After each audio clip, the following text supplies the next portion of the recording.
பல பேர் கோடிக்கணக்கில் பணம் வச்சு எந்த துறையை தேர்ந்தெடுக்கணும்னு நினச்சி உள்ளே வந்து ஜெயிக்கிறதுக்கு ரொம்ப காம்படிஷனில் கீழே போகிறாங்க. உங்கள்கிட்ட பணமும் இல்லை, என்ன பண்ண போகணுன்னு முடிவு பண்ணலை, ஆனால் நான் ஜெயிப்பேன்னு சொல்கிறியே அப்படின்ட்டு உங்கள் ஒய்ஃப் பக்கத்தில் உட்காந்துருக்காங்க. கூப்பிட்டுமான்னு நான் சொன்னேன். அவங்கள கூப்பிட்டா அது சென்டிமெண்டல் ட்ராமாவாகிடும். நீங்கள் கூப்பிட்டீங்க, நான் வந்தேன், நான் வந்து ஜெயிப்பேன் சார் அப்படின்னு சொல்லிட்டு நான் வந்துட்டேன். இந்த 8 months வந்து நான் வந்து என்னை அனலைஸ் பண்ணேன். அவர் கேட்ட கேள்வி பணம் இல்லை, என்ன பண்ண போகிறேன்னு இல்லை, ஆனால் ஜெயிப்பேன்னு சொல்கிறேன். எப்படி ஜெயிப்பேன்னா, இந்த 8 மாதம் நான் பண்ணது பார்த்தீங்கன்னா, ஒரு கலங்கின தண்ணியில் வந்து நாம் எதுவுமே தேடி எடுக்க முடியாது. தெளிஞ்ச நீரோடைய ஆகணுன்ற மாதிரி முதல்ல அதை வந்து அப்படியே நான் செட்டில் விட்டாச்சு. டெய்லி சாப்பிடுவேன், Anna Nagar tower park beach இங்கே தான் படுத்து சிந்திப்பேன். என்னோட பலம் என்ன, பலவீனம் என்ன. பட் இன்னைக்கு நான் ஸ்பிரிச்சுவலில் படிச்சுட்டேன், அதை டெய்லி சிந்திக்கிறோம். டெய்லி படுக்க போகிறதுக்கு முன்னாடி பலம் பலவீனத்தை, நடந்ததையும் நடக்காததையும், ஏன் நடக்காதுன்னு இன்னைக்கு பிரித்து பார்க்குறோம். பட் அன்றைக்கெல்லாம் ஒரு ஸ்பிரிச்சுவல் குருவெல்லாம் இல்லை. நான் வந்து சவுத் இந்தியா பூரா மார்க்கெட்டிங் பண்ணியிருக்கேன், ஒரு ப்ராடக்டை சேல்ஸ் பண்ணியிருக்கேன். Each and every district, every village south இந்தியாவில் என் கால்படாத வில்லேஜ் இல்லை, அப்படி ஒர்க் பண்ணியிருக்கேன். இது வந்து பலம். இன்னொரு பலம் என்னன்னு கேட்டிங்கன்னா, அட்வர்டைஸிங் வந்து தெரியும். 5 வருஷமாக எல்லா பன்னாட்டு நிறுவனங்கள் கூட நான் வந்து கோஆர்டினேட் பண்ணியிருக்கேன். விளம்பரம் என்னன்னு தெரியும், இதுவும் பலம்.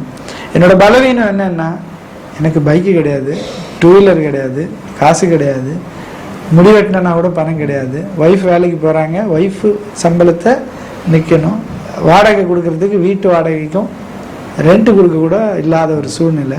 பட் இந்த மாதிரியான சூழ்நிலையில் தான் நிறைய பேர் வந்து கான்ஃபிடென்ட்டை விட்டுறாங்க. அதுக்கு தான் நான் இந்த சொல்ல வரேன். ஸோ நம்பிக்கையை வச்சுட்டோம்னா, முடியும்னு விட்டோம்னா நமக்கு அது தேடல் வரணும். நம்பிக்கையோடு தேடும்போது அது கிடைக்கும். சரி, இதுக்கான 8 months என்ன பண்ணலான்றது டெசிஷன் எடுக்கிறதுக்கே எனக்கு ஆச்சு.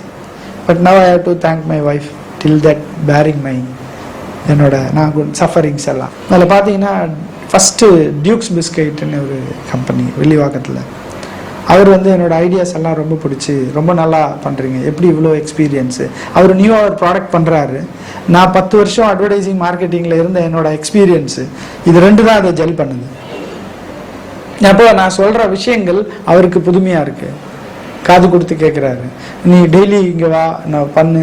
ஸோ என் கூட டச் வச்சுக்கணுன்ற மாதிரியான ஒரு சூழ்நிலையை பல கிளைண்ட்டுக்கு உருவாக்குச்சு.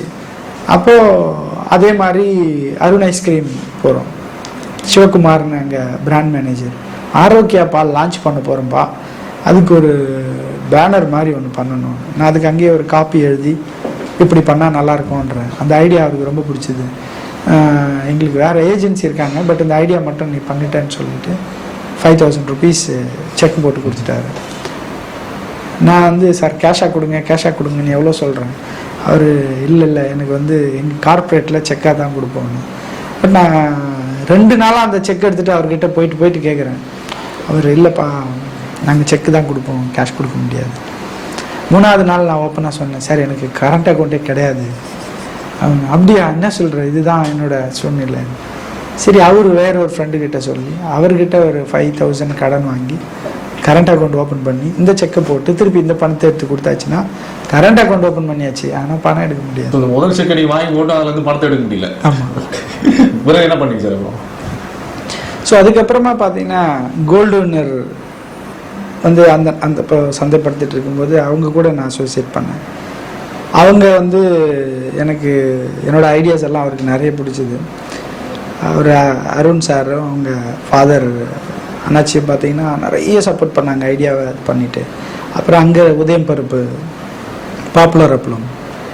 ஸோ இவங்களுக்கெல்லாம் இந்த ஐடியாஸு, இந்த எக்ஸ்பீரியன்ஸான ஒரு ஆள் வரும்போது இதை வந்து அவங்க நிறைய காது கொடுத்து கேட்டாங்க, நிறைய என்கரேஜ் பண்ணாங்க. டேர்னிங் பாயிண்ட்டுன்னு சொல்ல வர்றது என்னென்னா, 2007 நான் வேலை பார்த்த அந்த கம்பெனியில் வந்து ஏஜென்சிஸ் கால்ஃபர் பண்ணுறாங்க, ஒரு 4 ஏஜென்சிஸு. அந்த கம்பெனியும் ஒரு 40 years ஓல்டு கம்பெனி. அப்போது மிகப்பெரிய ஏஜென்சிஸ் எல்லாம் தான் அங்கே லைனில் இருக்காங்க. 2007 பார்த்தீங்கன்னா அந்த 4 பேரில் என்னோடய க்ரியேட்டிவிட்டிஸ் நல்லா இருந்தது அப்படின்னு சொல்லிட்டு அந்த டைரக்டரும் பிரசிடெண்ட்டும் பார்த்தீங்கன்னா எனக்கு அந்த கான்ட்ராக்ட் சைன் பண்ணி கொடுத்தாங்க. அதோட அச்சீவ்மெண்ட்டுன்றது இல்லை, ஒரு சந்தோஷமான நிகழ்வு. என்னன்னு கேட்டிங்கன்னா, நான் எந்த எம்டிக்கு கை கட்டி அங்கே நின்று பியூனாக இருந்தனோ அதே எம்டி முன்னாடி ஒரு 10 கோடி ரூபா கான்ட்ராக்ட் சைன் பண்ணி அவங்க அஃபீஷியலாக எங்களுக்கு வினிஷா விஷன் தான் ஆட் ஏஜென்சின்னு அனௌன்ஸ் பண்ணாங்க. அது ஒரு மிக மகிழ்ச்சியான ஒரு தருணம். இதுதான் பெரிய டேர்னிங் பாயிண்ட்டாக நான் நினைக்கிறது.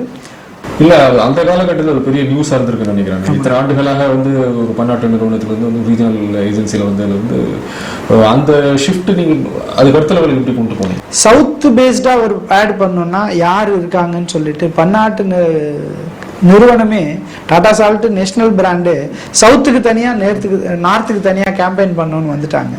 இப்போ வரும்போது யார் அந்த மாதிரி சவுத்தில் இருக்காங்கன்னு வந்து இப்போ பார்த்தீங்கன்னாக்கா நான் எங்களை செலக்ட் பண்ணி பண்ணோம். அதே மாதிரி எல்ஜி பெருங்காயம் நேஷ்னல் பிராண்டு சவுத்துக்கு மட்டும்தான் தனியாக ஆட் பண்ணாங்க. ஸோ மெடிமிக்ஸ் மாதிரி சவுத் பேஸ்டு நாங்கள் இதை 2 பிராண்டும் கூட பண்ணுறோம். சவுத் டாடா சால்ட்டும் எல்ஜி பெருங்காயம் கூட. இப்போ நிச்சயமாக வந்து ஒரு ஒரு வெற்றியாளராக உலகம் உங்களை பார்க்குது. நீங்கள் சொன்ன மாதிரி இன்னும் நான் சாதிக்க வேண்டியிருக்குன்னு சொல்லிட்டு இருக்கீங்க. இந்த அடுத்த கட்டத்துக்கு என்ன மாதிரியான விஷயங்களுக்கு போக நினைச்சீங்க, என்ன இலக்கம் வச்சிருக்கீங்க நீங்கள் அதை சொல்லுங்கள். நம்ம அடுத்த கட்டத்தில் போகும்போது பார்த்தீங்கன்னா நான் வந்து குளோபல் லெவலில் பேசப்படணும். ஸோ தமிழ்நாடு லெவலில் சவுத் இந்தியா லெவலில் ஒரு அட்வர்டைசிங் ஏஜென்சியாக ரெகக்னைசேஷன். அடுத்தது வந்து இந்தியா லெவலில் பேசணுமா அப்படின்னாக்கா என்னோட இலக்கு அது இல்லை. ஸோ விளம்பரத்துறையே நாம் விரிவுபடுத்தி போகணுமானாலும் என்னோட இலக்கு இல்லை. ஏன்னா விளம்பரத்துறையில் நான் போதும் என்ன தெரியும், இந்த துறையில் என்ன தெரியாதவங்க இருக்க முடியாத அளவுக்கு பண்ணிட்டோம். இதை வழி நடத்துகிற அளவுக்கு பார்த்தீங்கன்னா நான் ஒரு பேஸ் எல்லாம் நான் கிரியேட் பண்ணிட்டேன். ஸோ அடுத்து என்னோட இலக்கு பார்த்தீங்கன்னா குளோபல் லெவல் தான். என்னோட டார்கெட் 3 years குளோபல் லெவலில் நான் பேசப்படுவேன். நீங்க சொல்ல மாதிரி பாத்தீங்கன்னா நீங்க ஒரு கடினமான காலத்துல உங்களோட பலமா இருந்த உங்க மனைவின்னு சொன்னாங்க. இன்னைக்கு எப்படி இருக்காங்க? ஏன்னா ஆரம்ப காலகட்டத்தில் ரொம்ப ஒரு கடினமான சூழலில் இருந்தவங்க. உங்களுக்கு உங்க ஃபேமிலி பத்தி கொஞ்சம் சொல்லுங்க. 500 ரூபா ஓட்டு வீடு, மனைவி வேலைக்கு போயிட்டு வருவாங்க, அவங்களுக்கு ஒரு 2500 ரூபா சம்பளம், இதில் தான் ஓடிட்டு இருந்தது. அப்போ மறுபடியும் என்ன வேலைக்கு போங்கன்னு சொன்ன அவங்க சொல்லும்போது இல்லை நான் பிஸ்னஸ் பண்ணும்போதெல்லாம் நான் அவங்கக்கிட்ட சொல்லுவேன் இதே மாதிரி. இப்போ நான் சொல்கிற மாதிரி குளோபல் பிராண்ட் தான் என்னோடது, நான் கொண்டு வருவேன்ற மாதிரி. இப்போ அவங்களுக்கு நிறைய என் மேலே நம்பிக்கை வந்துடுச்சு. ஏன்னா நம்ம சாதிச்சு காட்டிட்டோம் அப்படின்றதுனால அவங்க பாயிண்ட் ஆஃப் வியூக்கு மட்டும். நான் இன்னும் சாதிக்க நிறைய இருக்குது, இன்னும் நான் சாதிச்சு முடியல. இன்னும் ஐ have a bungalow in Anna Nagar, I have 2 offices in Anna Nagar, all 3 properties in my own property. So இப்போ வந்து என்னென்னா அவங்களுக்கு என் மேலே கான்ஃபிடென்ட், இவர் வந்து சொல்கிறதில்ல செய்வாருன்றது. ஸோ அந்த எண்ணத்தை நோக்கி போவாருன்றது. அப்போ எனக்கு வந்து ஒரு மகள் ஒரு மகன், 2 குழந்தைங்க இருக்காங்க. பொண்ணு வந்து இப்போது +2 படிக்கிறா, டாக்டர் ஆகணுன்றதுக்காக. சன்னு 9th படிக்கிறாரு, அவர் cricket player. Last year Under-12 டீமில் போயிட்டு ஸ்டேட் லெவல் விளையாடிட்டு வந்தார், 9th ஸ்டாண்டர்டு. அவரோட பேஷன் கிரிக்கெட்டு, என்னோடய பேஷன் அகைன் அச்சீவ்மெண்ட்டு. அப்புறம் சம்திங் ஐ வாண்ட் டு நல்ல ஹியூமன் பீயிங்க்கு ஏதாவது பண்ணுற மாதிரி ஒரு தொழில் பண்ணணும் அப்படின்றத நோக்கி தான் என்னோட பாதை இப்போ நான் போயிட்டுருக்கு.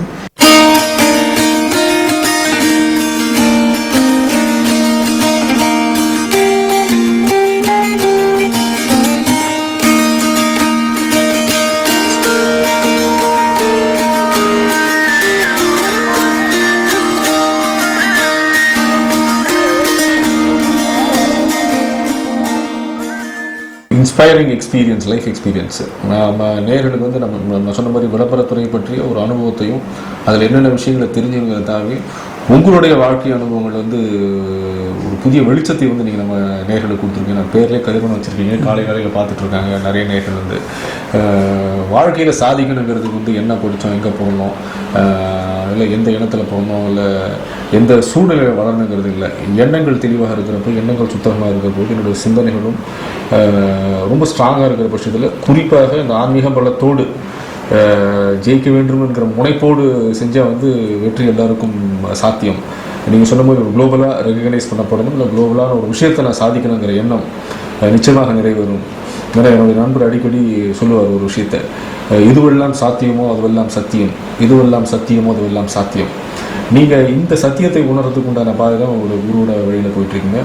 உங்களுடைய வாழ்க்கையில் நீங்கள் நினைத்த அனைத்தும் வெற்றி பெற நேயர்களோட சார்பில் நெஞ்சார எங்களோட வாழ்த்துக்களை தெரிவிச்சுக்கிறோம். நன்றி, வணக்கம். நன்றி, வணக்கம்.